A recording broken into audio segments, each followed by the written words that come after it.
Hello everyone and welcome to this month's Masterclass, which is all about roughing in the shorthand. So this is hopefully something you've heard talk about before, but if you're very new to learning about declare play, then you might find that this is completely baffling. Some people who've been learning for quite a long time still find it baffling, so don't be too discouraged. It's not as complicated as it seems. It's just trying to get your head around visualization. So a lot of what I'm talking about here is going to be about how to visualize what's actually going on.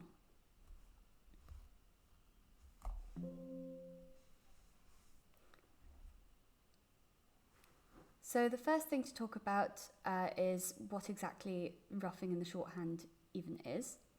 And after we do that, we're going to talk about when it's difficult to spot, because obviously you will know that in bridge half of the battle is spotting what you're supposed to be doing. And then finally we're going to look at when roughing in the shorthand is available, when you should actually be doing it and when you should instead be choosing an alternative. So let's first of all explain what it is. So in situations where you have more trumps in one of your hands than in the other, usually you end up finding that the hand with more trumps is declarer, but not always. Then you have your labels that are used for those hands. So one of them is called the long hand, which is the one with the longer trumps, and the other one is called the short hand, which is of course the one with the shorter trumps. The important thing to note is that roughing is not equal in these cases. So if you rough in the long hand, it's not actually gaining you any tricks. And it's really common to get excited because you see a singleton in your hand and you rough some things. But actually when you do that, you're not gaining anything. On the other hand, often if you choose to rough in the hand with the shorter trumps, you are gaining tricks. And we need to figure out why that's the case. So this is how we visualize it. There are two different ways of doing it. One might appeal to you more than the other. So have a look at both of them and have a bit of a think about which one makes more sense to you. The first one is that you can use your understanding of the base hand. So remember, last month we were talking about the base hand and how you can use that to count your losers. It's very, very important when you are working out roughing in the shorthand. You can also think about how the trump drawing will proceed. So think about what exactly is going to be the process when you're drawing trumps, picturing that, and that can give you an idea about what's really going on. So first of all, let's think about the base hand method. So first of all, remember that the base hand is going to be the one that limits the number of potential losers in each suit. So if you have 3 cards in a suit in the base hand, then you have up to 3 losers in that suit. When you're choosing which one should be the base hand between your hand and the dummy, then generally the one with the longer trumps should be the one you choose. It's a lot easier to count that way. When you rough in the base hand, so think about it this way, when you rough in the base hand, you are not changing the number of side suit losers in the hand. Because what you're doing is you're actually playing a trump in a suit that was already limited as to the number of losers. So if we take this example where we had 3 cards in a suit, then if you play 3 rounds and then you rough one, then that doesn't change the fact that you've already played 3 rounds. So you had 3 potential rounds where you could have been losing a trick. So the extra rough after that does not change that. However, if you rough in the shorthand, you are using a suit that is longer in the base hand, so you're expecting to lose, let's say, as before, 3 tricks in the suit. And if you manage to rough one of those, that means that you haven't had to lose one of those tricks. That means that because you're roughing it, the trick that you expected to lose becomes a win. Let's look at an example with just the shape of the hand. We're not going to worry about how high the cards are for now.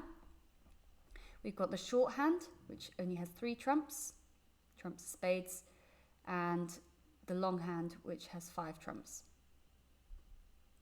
So we of course are going to assign the long hand as the base hand. And that means that C, remember this C, someone asked a really good question last time, which is what does C stand for? It's just number of cards in the base hand. So C for each suit is 5 and 3, then 1, and then for clubs 4. That limits the number of possible tricks you can lose in each suit. So if you play a round of diamonds, you are still playing 1 round of the suit. So that hasn't changed just because you're planning to ruff some later. Whereas if you play a round of hearts, then dummy becomes void, and then you play a second round of hearts and you ruff that round, then where C was originally 3, it now goes down to 2 when you ruff the first time. And then when you ruff a second time, it goes down to 1 because you're reducing the length of the suit in the base hand, and therefore you're reducing C of the suit. So we talked about that way of visualizing, thinking about which one's the base hand and structuring our thought process that way. You can also think about it in terms of how the trumps will be drawn. So under normal circumstances, you expect to need to draw trumps in a suit contract. That's the default way of playing the hand initially.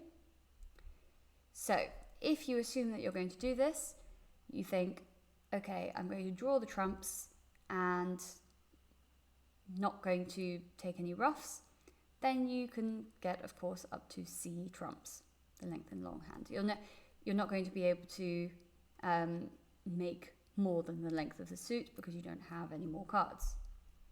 Makes sense. If instead you draw the trumps, say, well, we'll look at an example in a minute, but you draw the trumps and then you decide to take some ruffs in the long hand, you're still making up to C trumps. It just means that you're using the trumps to draw, and then you're using the ones that you didn't need to draw to ruff with. So you're still using up to the length of the suit, and therefore still using up to C. However, if you ruff in the shorthand, and then you follow that by drawing the trumps, then you can make the number of ruffs that you've taken, plus the number of trumps that you had in the first place, the C. So that's obviously more than just making C. Let's look at an example. Once again, we've got a shorthand and a long hand, and the long hand is our base hand. If we choose to draw the trumps, we can get up to 5 trump tricks. So spades are trumps, just as a reminder. C is 5. If you play 5 rounds of the suit, then you get 5 tricks at most. Then if you ruff in the long hand, assuming that the trumps are 3-2, which they normally are, then you can play 3 rounds of the suit, for example. And then if that does draw all of the trumps, you could then follow up by taking 2 diamond ruffs. But you'll notice that what you're using the trumps for doesn't actually make a difference. It doesn't matter whether you're using them as just length winners or whether you're using them as ruffers. So the fact that they're ruffs themselves doesn't actually gain you anything. 3 plus 2 is still 5. However, if you ruff in the shorthand, then you can actually make up to 7 trump tricks because you can choose to take 2 heart ruffs. You play a round of hearts, let's say you lose it, but then the following 2 hearts you can choose to ruff in the shorthand, and you get those 2 ruffs, plus you've got up to 5 trumps you could take in the base hand anyway, so you can make up to 7 tricks.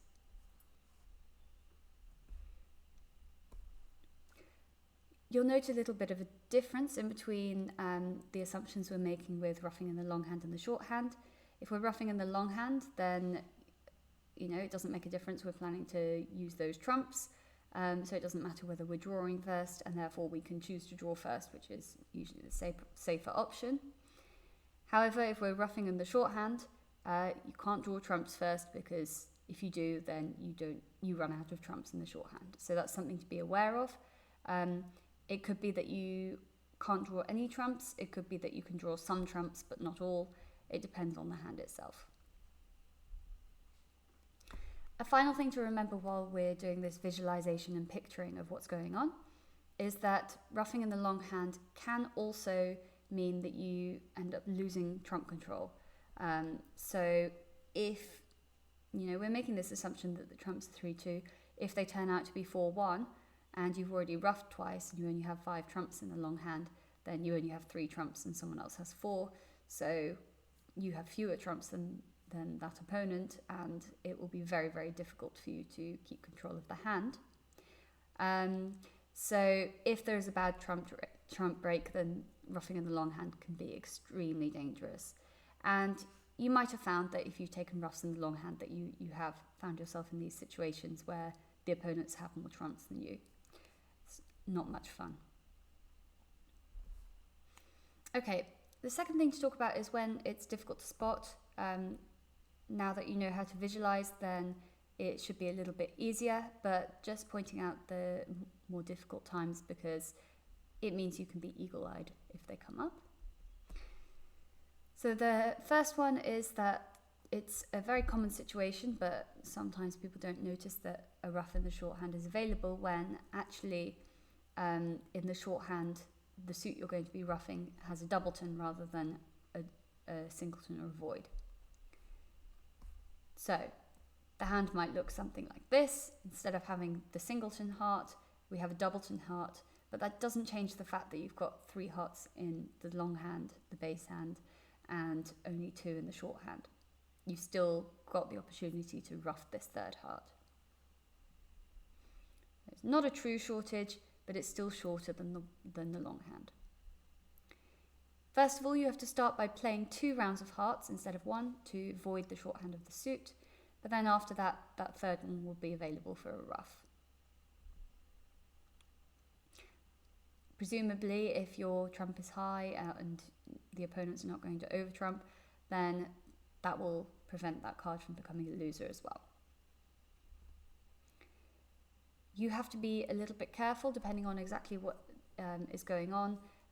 We don't know how high these cards are as things stand, but it could be that a trump lead would prevent this from working. So sometimes that just means that you can't afford to draw any trumps. You just have to run with the fact that the opponents haven't led a trump. An additional point on these doubleton holdings, you might find that you have a holding like this, and this time we can see how big the cards are. Now in this particular hand, we have the ace in the suit that we want to be ruffing. Now in these cases, you might think it doesn't really matter whether you play, you duck around first or whether you play the ace and then a small one, but it can actually matter, and it's actually technically better to duck first. So you duck a round of hearts and then you win the ace on the 2nd round. And there are 2 reasons why it's better to do this. One is more technical. It just means that it helps you with entries. If you win the ace on the 1st round and then lose a trick on the 2nd round, you might have to figure out a way of getting back to the long hand to ruff the 3rd round of hearts. However, if you duck around and then you win the ace of hearts on the next round, you're already in the right hand for taking that ruff. The second thing, it really depends who you're playing against, but it might disguise your intentions from the defenders. If they see you play ace and another, then they'll see that dummy is void, so it'll be very easy for them to switch to a trump. Whereas if you duck around, then they might think you're taking a finesse, and it might be a bit harder probably not in this case, but it might be a little bit harder for them to work out what's going on because they can still see a heart in the dummy. When there is no shorthand, it's of course very difficult to spot that you can ruff in the shorthand. So initially, you might have equal length trumps in both hands. Then you take a ruff, that creates a shorthand, and then you can continue ruffing in that hand. So it might look something like this. You have longer hearts in Declarer's hand. Note that they're called dummy and declarer simply now, rather than shorthand and longhand, because there is no shorthand and there is no longhand. Then you void dummy in hearts. You ruff the second round of hearts. And by doing so, you create a situation that looks like this. Now you only have 3 trumps in the dummy and 4 in your hand. So you've created yourself a shorthand. And that means that your next ruff, when it's taken in the shorthand, is gaining you a trick. Whereas now, if you decided to ruff something in declarer's hand, it wouldn't be gaining you a trick because you've created a long base hand.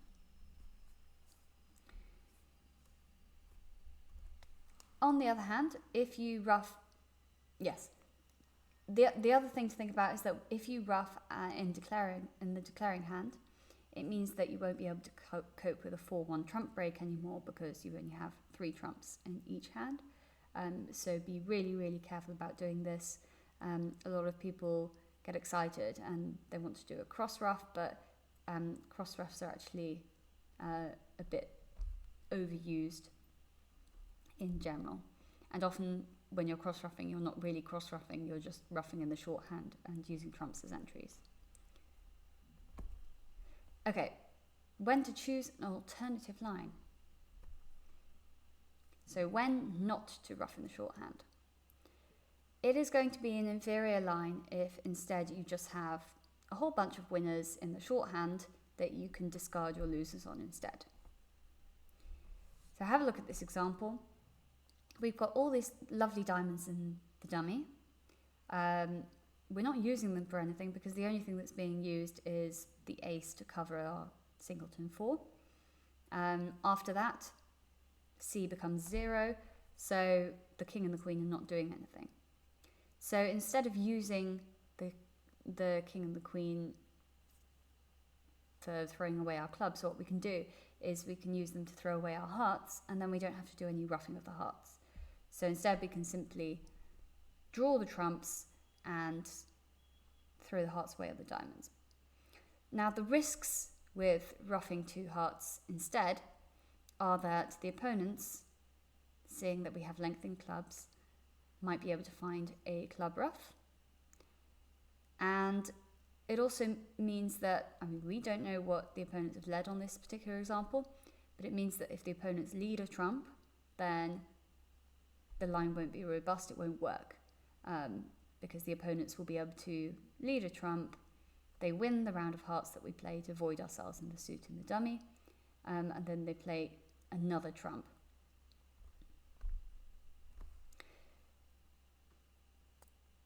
Another thing to consider is whether the winners are extra. So when I say extra winners, I mean ones that specifically aren't doing anything in the shorthand. So they're winners that are in the shorthand and not in the base hand. So when we play this king and the queen, we discard 2 little hearts, and then we're reducing our length in the base hand and reducing C from 3 to 1. Another time when you might not want to ruff in the shorthand would be if you don't exactly have extra winners, but you have some that can be established, and then you can use them as discards. It can also still be better to do that than to attempt to ruff in the shorthand. So let's look at an example of this. Our ruff in the shorthand in this case is still in hearts, but we have to play 2 rounds of the suit in order to avoid ourselves in the shorthand. We don't at the moment have extra winners specifically in the dummy that we can use to discard any hearts. But we still have this risk that if we play a heart, then the opponents might be able to ruff a club, or that they might be able to stop us from doing it to start with by leading a trump. If we play a diamond, doesn't matter whether they win the ace, doesn't matter whether they use the ace to squash our king, we'll still have the queen left as an extra winner that will allow us to discard this 3rd round of hearts.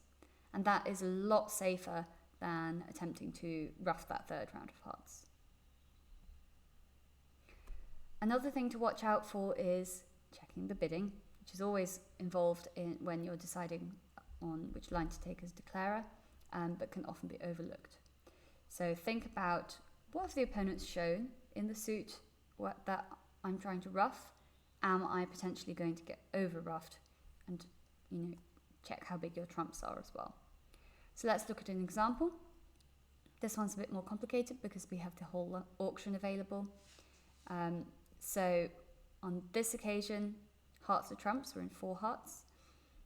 It goes a heart, they overcall a spade, partner doubles to show the minors, pass. We bid 2 hearts with this nice 6-card suit. They bid 2 spades, and partner raises to 4 hearts. Now they lead the king of spades, and it can be really tempting to try to ruff this 3rd round of spades. But remember that our left-hand opponent has bid the suit twice. So in that case, we know that they have 6 spades, and therefore we know that their partner must have 2, because we can see 2 and 3 in our hand. If our right-hand opponent only has 2 spades, and we try to ruff a spade with the 5, the 4, or the 3, chances are they're going to have a bigger trump that they can use to over-ruff. And that line of play is going to be pretty futile. So rather than trying to do that, then you might want to establish tricks in the minors so that you can discard the spade instead. Now that you're in the know about ruffing in the shorthand, if you don't need to watch this video again, then you can head straight to the tournament and try the practice deals, see how you get on, and I'll see you after each one to talk you through how you should have played. Good luck everyone, and I hope this was really useful. Bye.